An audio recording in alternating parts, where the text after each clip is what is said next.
This is the Rich Dad Radio Show, the good news and bad news about money. Here's Robert Kiyosaki. Hello and welcome to the Rich Dad Radio Show. And this is not Robert Kiyosaki. This is Kim Kiyosaki. Robert is away today. And we have a very, very, very important show today. Very special guest, dear friend, and one of the smartest women I know when it comes to banking, the economy, the Federal Reserve, the macro picture of what's happening in the world. And our guest today, so please stay tuned and listen carefully because there's going to be a lot of information. This is going to be one of those shows that you're going to want to listen to again and again. And our guest is Nomi Prinz. She is a financial expert, investigative journalist. She has traveled all over the world talking to the central banks, not just writing about it, but actually there, boots on the ground, learning what's happening, what's going on in the world. And she is the author of Collusion, great book, Collusion, How Central Bankers Rig the World and All the President's Bankers. And I don't want to waste any time, Nomi. Welcome to the show. So great to see you. Thank you. It's so great to see you, Kim. Thank you so much for having me back on. Well, I so appreciate it because you and I are so aligned in so many ways. And I just want to mention you had these women's salons that you were doing up until COVID hit, and I attended two of them and they were fantastic. So you and I are very aligned when it comes to educating and empowering women on the subject of money, finance, all of that. What's your plan with your women's salons? That's an excellent question. And all the women at the salons were so thrilled that you were there participating and guiding a lot of them in all walks of careers, in all walks of life, in all age groups. And that's the beautiful thing about this idea of a salon, of basically, congregating people with all sorts of different levels of knowledge and talking about any form of financial question that comes up, whether it's in real estate or whether it's in the stock market or whether it's in simply saving or 401k plans or, how do I deal with my credit score or whatever it might be? And how do I, sort of move forward and have a plan, keep a plan, and stick to my plan? That said, we also have to be flexible. And what I decided to do over this pandemic year, because the live aspect of those salons was particularly key to me, is not bring them onto Zoom like we have done in so many other avenues of our work and personal lives. I'm looking to resurrect it more in 2022. Oh, great. Hopefully live. Hopefully you'll be there alongside again. I would love to be there. We'll move forward. Yeah, and it's great. It is great in person and to get women together. Of course, that's my passion, and getting women together. And they ask all the questions, and they're not afraid to ask the questions, and they share with one another. And so it's always great to get a group of women together who are passionate about learning, about wanting to understand money and investing. So I will be there in 2022, if not before. Awesome. Hopefully before. We'll see how it all opens up. That would be great. Would be great. So Nomi, just for the very few people who maybe don't know your background, can you just give a brief background about how you got into the world of central banks and the Fed and all of what you do? Yeah, so very long story short, longer by the day. I started out in banking because I wanted to basically move to New York City from outside of New York City. I had a math degree and a music degree. And I knew a lot about programming. And I got a job on Wall Street simply because it was in New York City at a bank before I even had a checking account or knew what one was at the age of 19, which seems so long ago now. And sort of worked my way into that field, from the Chase Manhattan Bank in New York to Lehman Brothers to running and creating a research department and at Bear Stearns in London, where we traveled the world with analytics that I created, that my team created on investments. And then I wound up at Goldman Sachs on Wall Street back in New York. And from there, as things were really changing in that environment and really getting very negative towards customers and to the world in terms of what the banks were really doing behind the scenes and what I was seeing them do, I left after 9/11 to become an investigative journalist, to tell people, to educate people about what was going on inside. There were so few people doing that at the time. And even today, it takes a sort of leap of faith and some courage, I think, especially looking back at the decisions I made then, to really dig into things and explain them in a way that can potentially ruffle some Wall Street feathers, but is very important for the education of people around the world. And so ultimately I did that through journalism, through talks, through advisory types of roles, through consulting types of roles, and through writing a number of books, including the ones you mentioned. So thank you for that, that really talk about the nitty gritty of central banks and all of that. And I have been visiting central banks since the 90s, since I think one of the first ones I went to was in China, way back then when nobody really talked about it. But I mean, I had been all over the world with that experience, saw how they've changed and how they've gone from sort of being boring background players into really being the markets. Really, really changing the very nature of finance. And that's kind of what I'm writing about now as well, a lot. So you're writing a new book? I am. Oh, tell it what, do you have a working title yet? So the working title is called Permanent Distortion. And permanent is obviously a solid word. It's not like sometimes a temporary distortion.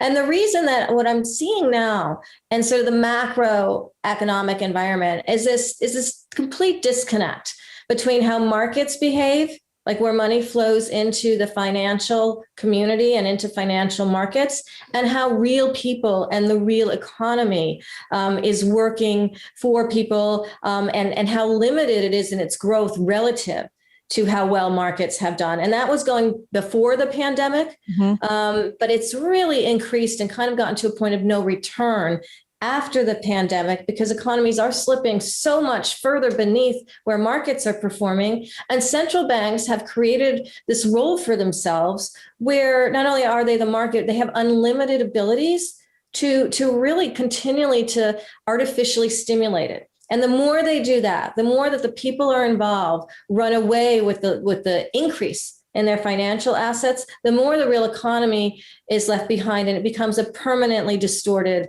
effect. So that's what I'm working on right now. God, great. Perfect. One of the things I did not know that you pointed out in I guess it was in your books or your articles that I've read, there's always been a connection. A president has always had a connection to the banking world. They've always been in there. But now what you're saying, and the last time we had you on the show was in December of 2019. Wow. Before, right? December 2019. And so much has changed. It was pre-COVID. It was pre-Biden. It was pre all of this. And so much has changed. But now you're saying that permanent distortion, that the banking world has they're in bed with the administrations and with the government and with everything that's happening. So what do you see specifically today with after COVID, not after COVID, we're still in COVID, but with all the changes that have happened since December of 2019?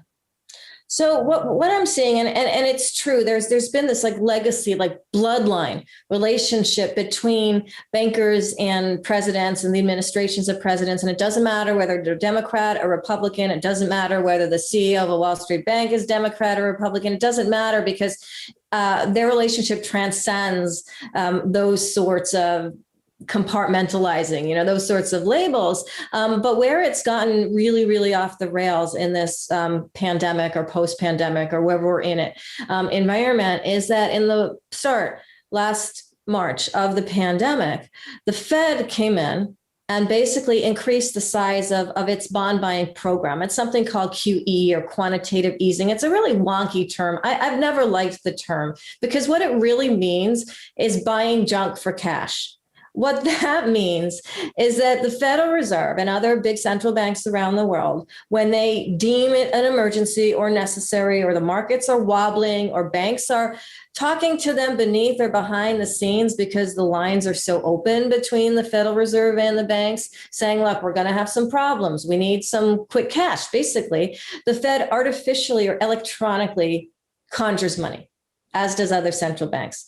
And that amount of money has doubled from its peak during the financial crisis period of 2008 to where it is now, more or less, very, very quietly, because the Fed doesn't talk about it when Federal Reserve Chairman Jerome Powell gets on Bloomberg or gets on CNBC. He talks about, we need to do this. We're helping the economy. We have, a poor employment picture. We need to get to full employment, and all of these things that we need to do, we, i.e. the Fed. What he doesn't talk about is in the backdrop, what we are actually doing on a regular basis is we are providing injections of money directly to the biggest banks, because those are the ones that have the most bonds or treasury securities or mortgages already on their books. We're giving them money. We're taking their stuff.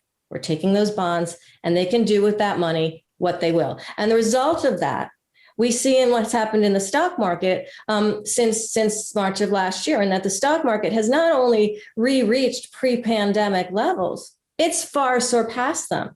In the Dow, in the NASDAQ, SP 500 markets around the world have basically surpassed where they were. They didn't do this because their economies jumped back. As we know, some economies are barely, reopening. And what's happening, if I understand you correct, Nomi, is that the money goes into the banks. The banks, one of the things the banks are doing is they're buying back their stocks, right?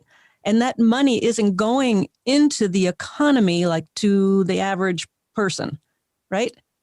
Yeah, that's exactly right. The Fed, for like a minute, in the very wake of the pandemic, the beginning of it, suggested or basically said that banks could not buy their shares for a few months, basically a couple quarters period, but then they could again.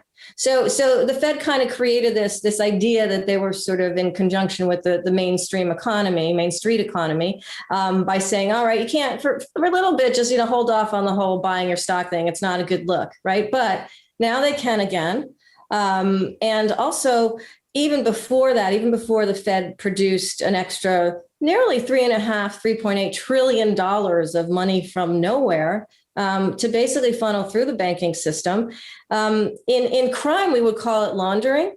But they don't call it that. But the idea is they're basically, sort of money is going directly to banks and to wherever, without strings attached to it, without it having to go into the real economy. Now, the government did set up under the Trump administration and expanded under the Biden administration these things called PPP loans, or loans that could be given to small businesses that were shut and suffering, with real employees that really were not getting any money, that really needed to get themselves together during this period.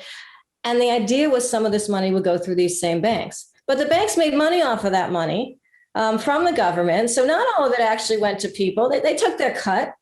And the Fed also provided them separate money and didn't say that they had to do anything else with it to their existing customers. So that brings up the point of, okay, we've got this economy. We've got all these unemployed people. We've got businesses shutting down right, left, and center. We've got people suffering. The economy's in a mess, but the stock market's at all-time high. Right. There's no reality between the two. Right. And part of it is this idea, and I'll say this because we are in COVID times, that, you can kind of think of money sometimes as a virus in and of itself. Not that money is inherently a virus. However, it likes to multiply like a virus. It likes to find the easiest host. And these are all new analogies. We're all in a pandemic era, but it likes to find the sort of host in which it can multiply the fastest.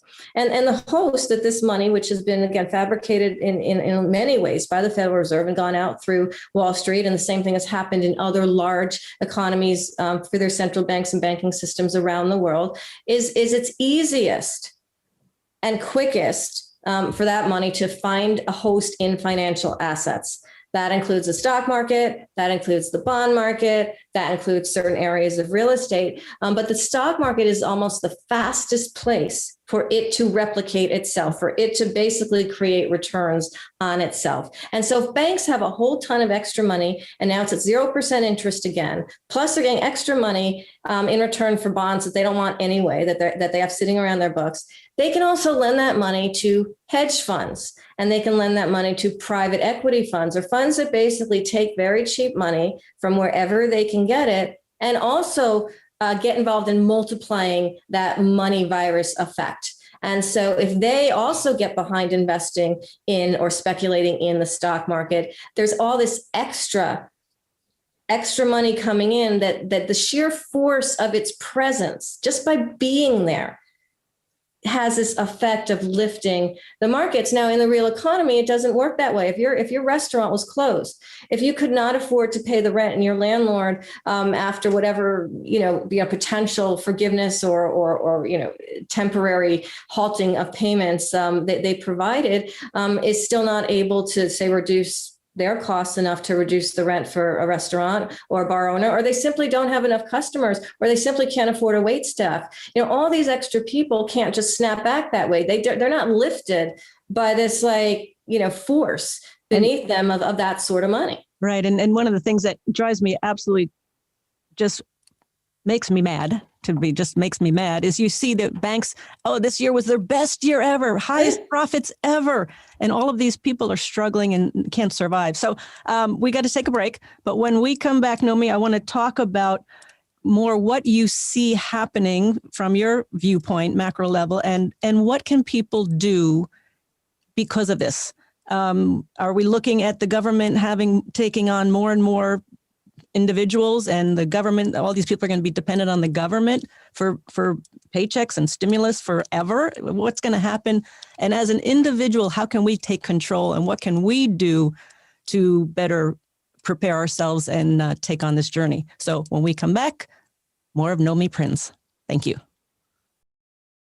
No, here's Kim Kiyosaki. Welcome back to the Rich Dad Radio Show. Robert is out of town, and we are talking about the good news and the bad news about money. And you can listen to the Rich Dad Radio Show anytime, anywhere on iTunes or Android and YouTube. And please leave us a review whenever you listen. You can go to richdadradio.com and hear all these podcasts, because we archive all our podcasts because we want you to listen to them again and again. So for example, today we have the wonderful, wonderful dear friend, Nomi Prinz, and she is a wealth of information. And I'm going to actually listen to this show again and again because there's so much information. I can't get it all at one shot. So again, listen to Rich Dad Radio again and again. All of our shows are archived at richdadradio.com. So our guest today is Nomi Prinz. She's a dear friend. She's also very passionate about educating women, as I am, and she educates the world and about the Federal Reserve and about the banks and about the economy and the macro picture and so much more. And she's also an investigative journalist. She had quite the history on Wall Street, decided that wasn't her game anymore because she saw too much. And now she's sharing with us what she has seen in the scenes, behind the scenes. And welcome back, Nomi. I'm just so honored to have you on our program. I learned so much from you every time we talk. Thank you so much, Kim. I'm so happy to be back, and I really so am grateful for everything that we discussed on the show, outside of the show, that we've worked on together. You and Robert, but I do feel, with respect to what you're doing, educating women, that is so key now. Women know details. Not that men don't, yes. but it's very important, particularly when trends and patterns change in markets, in the economy, and we're in the vortex of a major change right now. Women like to dig into the actual details of what's going on, and I think particularly now is a very important time to be doing just that. So thank you for all the work you do, and I so value our friendship. Thank you. I appreciate that. And I think for a lot of people, this whole COVID thing has been an emergency and a wake-up call. And the root word of emergency is emerge. And this actually is an opportunity, I think, for a lot of people to start questioning what they have been doing, because many of them are not doing it anymore simply because they were forced out of it. But it could be a wake-up call to really start learning what you can do. And what we're going to talk about in this segment is what you can do to take charge with all this craziness going on. Where can you gain control and take care of your own financial life? So I want to just talk about this article you wrote, Nomi. It was called War of the Financial Worlds. Great article, War of the Financial Worlds. Look it up. And you said that there was that the Fed focuses, is basically distorting the value of the real economy compared to financial assets. And that the reality is that the more those Fed-inflated assets grow relative to real assets, the greater the inequality gap. What do you mean by that? Yeah, so I look at stuff sometimes in just simple math terms. And it's like, say you just have two tables like at a casino. You got blackjack table 1, you got blackjack table 2. Blackjack table 1 has a bunch of people around it, and all of the money they are betting on every single hand is not theirs. And every single time they lose a hand, they get more money to do another hand. How easy is that? At some point, they're going to have a winning streak. If you do that long enough, that money is going to multiply in that game, and that's what's going to happen. And now you have another fake money. That's your fake money. That's your fake money, because it's not money that's coming from their pocket individually, their job, their savings. We are calling it fake money. Those people are getting money just coming into them and into that game, onto that table, no matter what happens to each hand, no matter what they do, it's just going to keep pouring in. Then you look at another table with people who are like, you know what, we're going to play a hand, but we're going to play it with the money that we have made, our actual real money, the money that we can choose to either pay bills with or try this hand. Now, if we lose a hand and it's our own money, and we lose too much of our own money in any one hand, or even try again on the second hand, we're going to stop. That's generally what will happen, because you're not allowed to normally bet money you don't have at a casino. So it just doesn't work that way. So all that fake money does actually create a bigger gap between. That's right. So all these people are like, cheering this whole fake money blackjack table. It's doing really well. And this really quiet table, lost a couple hands, doesn't have extra fake money to play with at that point anymore. They're very quiet, and it just doesn't look the same. This is kind of, the visual of what's been happening in the markets relative to the real economy. The real economy got hammered, obviously, when businesses were closed, when restrictions, some of which are still, around or just kind of changing in marginal ways, were levied on so many people's livelihoods, and knock-on effects of those livelihoods. If you have, a restaurant or you have a bar that doesn't serve food, so you have to close. So you're not paying, your wine distributors, you're not paying your beer distributors, you're not paying the, the guys or the people that are lugging, the boxes of those bottles with, stuff in them to your place, your staff, all these people are all of a sudden not getting any money. So you have this really major impact on real people throughout multiple levels of the economy. But they're not getting that fake money. They are literally having to figure out how, based on whatever they might have saved, whatever they might have invested, whatever they might have put in an emergency situation, how they will use those funds to get through a tough time. And yes, the government had come in and offered some of those businesses the avenue through PPP loans, and some of the people that were unemployed through additional insurance and help, some money to make ends meet during that period. But the problem is that if that period goes on for too long, and you had to dip too far into the red zone, that money can only help for so long, and it can't necessarily create the kind of lift that, for example, the Federal Reserve's money has done for the banking system and the stock market. I think that's one of the biggest losses, is all these small businesses going out of business. I mean, that is the heart and soul of America. That's the heart and soul of the world, is small business, to keep the economy running. So we have fake money. We have real money in gold and silver. We still talk about gold and silver as real money, real assets. What else? What are you seeing people are doing, or what do you recommend people do today? I mean, we haven't even touched on the real estate market. That's changing considerably. Here in Phoenix, we're booming because we got all the Californians. Florida, South Carolina, North Carolina, they're booming because all of the Northeasterners are coming down from New York, New Jersey, Boston, all of that. So there is opportunity, but tell me what you're seeing.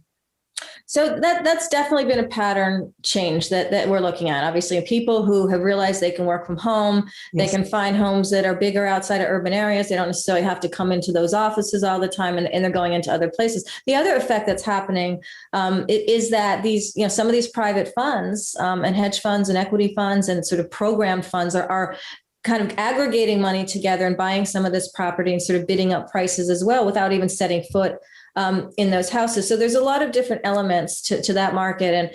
And so what I tend to do is look at the financial markets as well. For example, the stock market, and look at some of the behavior patterns that have changed there.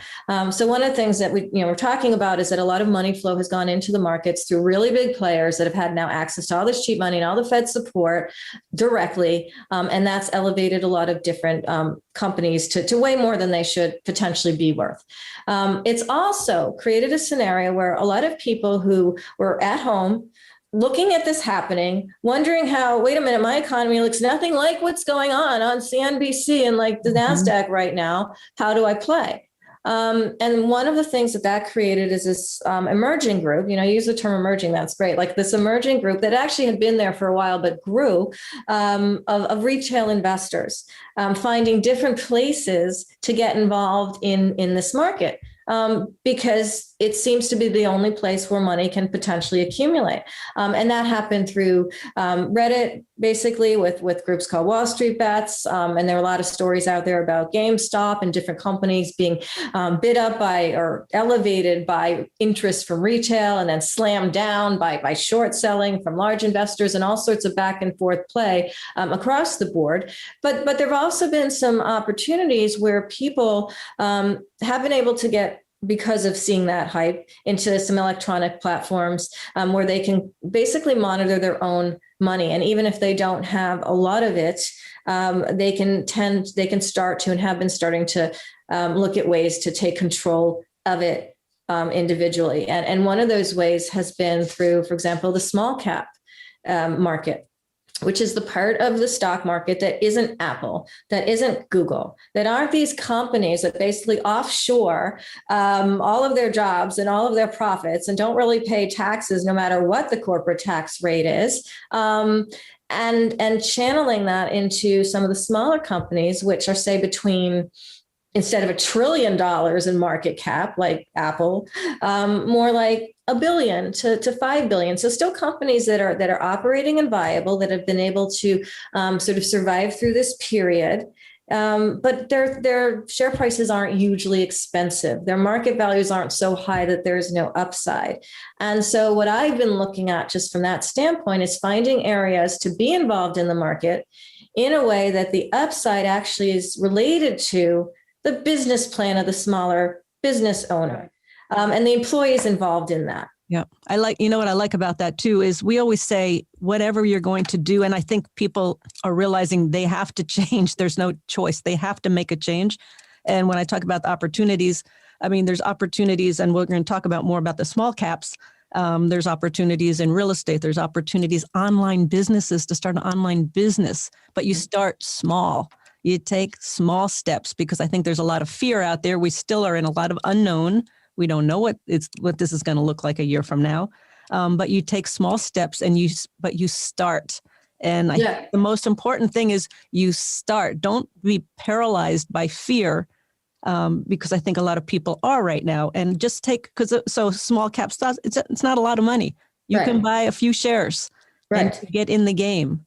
Right. Same with real estate. You can start small, or an online business. I think this is an opportunity for a whole.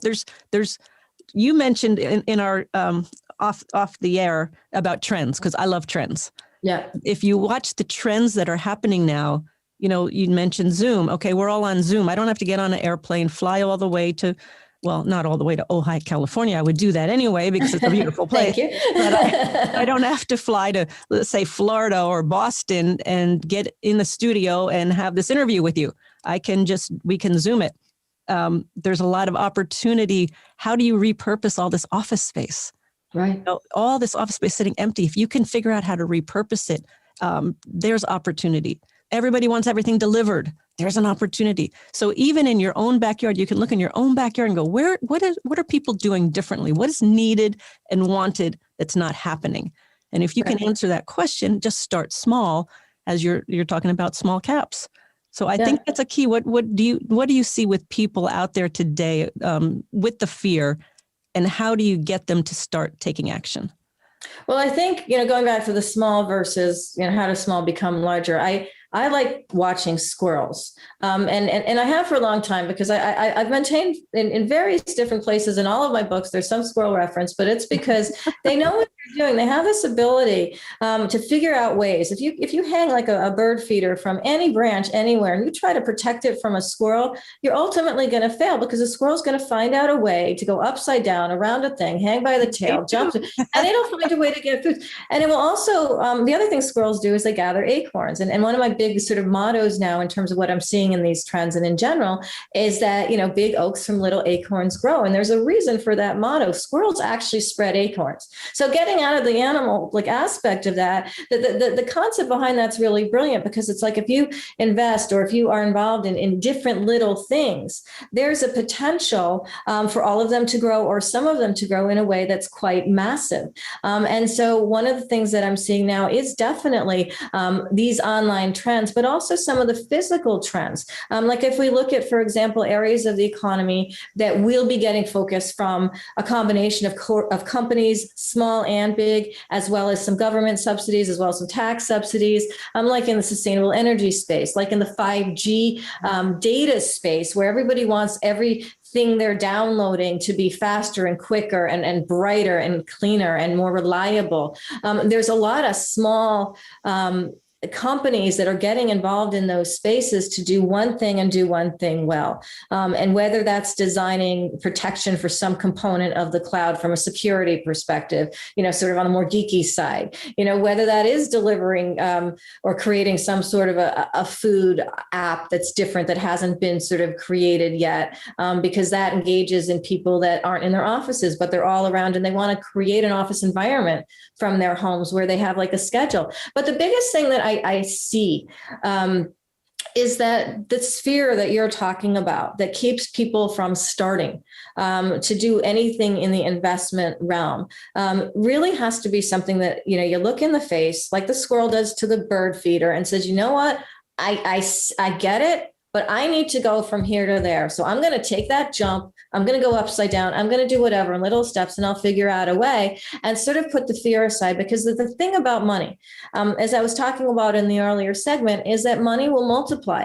If it is consistently involved in whether it's a market or one small cap name or a real estate investment or whatever it might be, or merely interest in your savings account, whatever, which is tiny right now and insignificant, but the process, the behavior that overrides the fear, especially when you have been knocked down and you're saying, you know what? I don't have money for, extra groceries this week. You're telling me to buy a stock. Are you insane? And it's like, no, what I'm saying, and what I think is a really important behavior pattern to adopt, especially after all that we have been through, is to start, as we're talking about, tiny. Start with $10 a week. Yep. And find an app, and there's many of them, that'll just take it out of your bank account and that you can divert it into a slice of a share, a slice of a real estate endeavor or whatever it might be, and it will grow, because the process of taking that little acorn and putting it aside for later into your acorn pile will ultimately produce results, and not doing it. Yep, I love that. Will really leave you behind. I love that. And one of the trends that is definitely going to be changing in the future is education. The education system is upside down, and people that can figure out how to benefit in educating people. And the key when we talk about starting small, Naomi, you and I both talk about the key is you got to get some education. Yeah. Before you part with that money, get a little education. It doesn't need to be massive, but a little education. That's what the Rich Dad Company is all about. We're about getting some financial education before you make that investment, before you buy that $10 stock. And you actually have a great education piece that you just came up with. I love it. It's about finding small cap stocks, right? Right. It's called rapid growth opportunities. Right.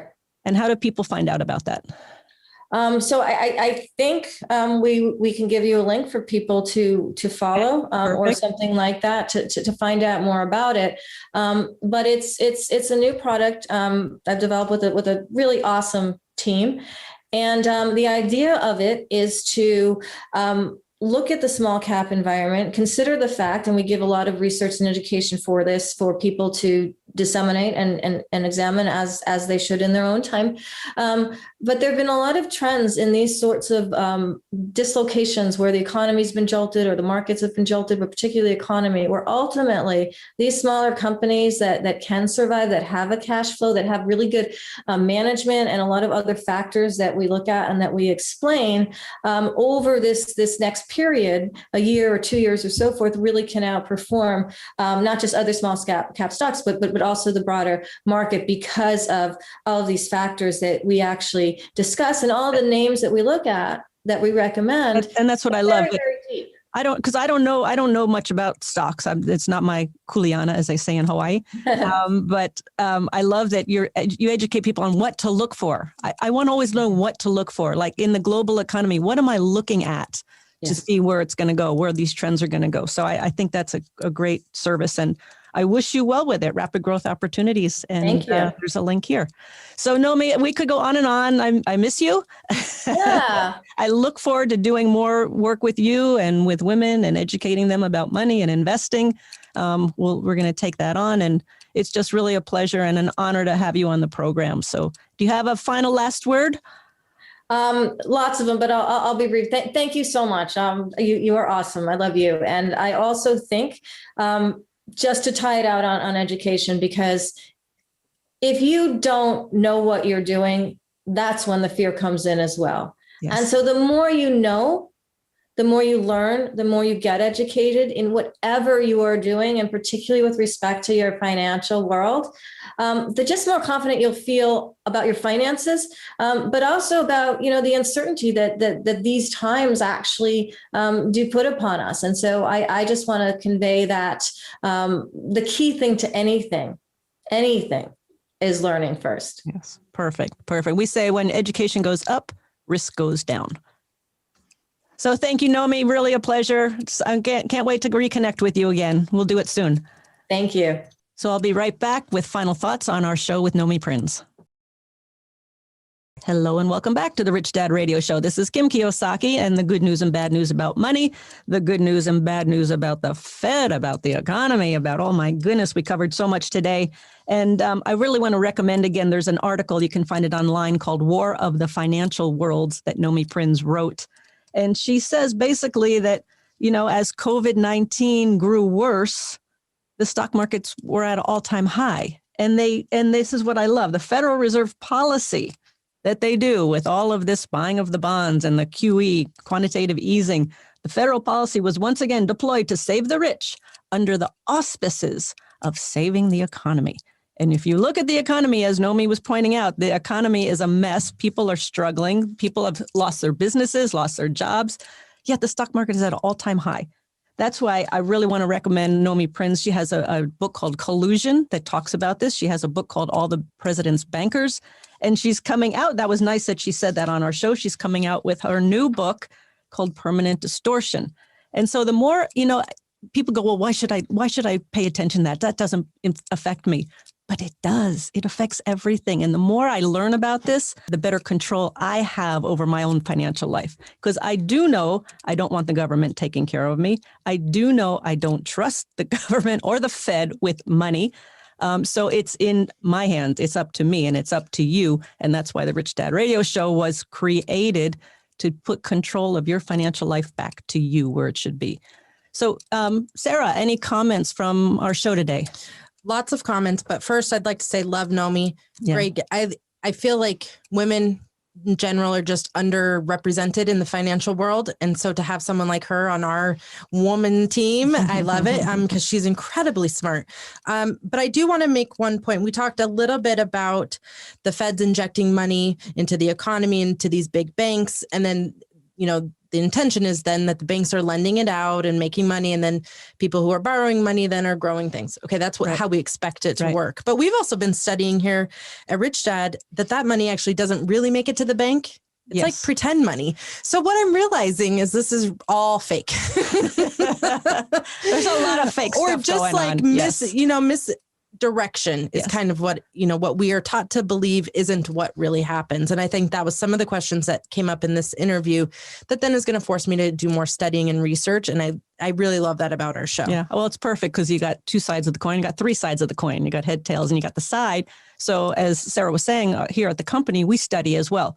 And one of the videos that we studied recently talked about where the Fed buys these bonds from the banks, and the money doesn't actually go to the banks. It sits in what's called like a collateral account. It's like your parent when they open an account for their kids, but their kids can't touch the money until they turn 21. Well, that's kind of the way it was explained to us on this other video. So what it does is it opens up more questions. Mm-hmm. What about this? What about this? And it takes us into learning more. So I think that's the purpose of education, is to start you asking the question so you can explore and figure out what really the heck is going on. I don't know if we'll ever know what's going on here. Really, I don't know if we'll ever get to the truth. There is so much fake everything going on. And of course, Robert's book, Fake Money, Fake Assets, Fake Teachers.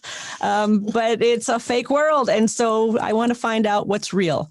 And I don't know how to do that. So it is a fake world, and I just want to do the best I can to find out what is real. So thanks again for listening. Great show. Thank you, Nomi Prinz. You're an expert and a wonderful friend and a colleague, and I appreciate all your knowledge, and I appreciate all of you for listening to the Rich Dad Radio Show. Thank you very much.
Năm tháng xưa mình là của nhau,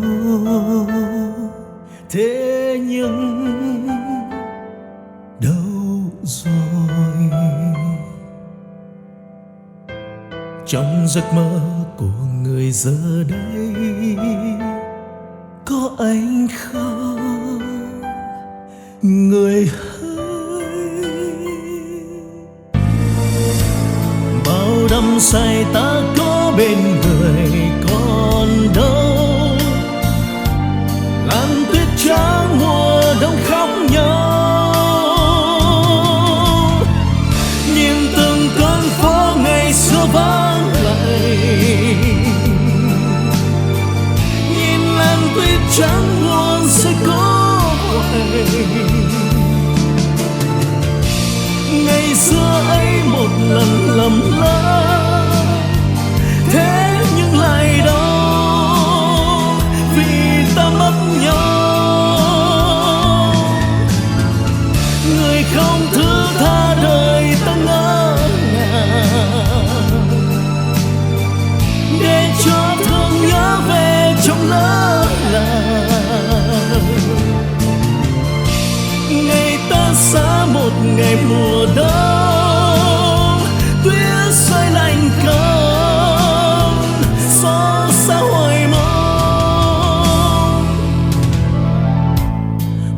trên sân một đời tạ tơi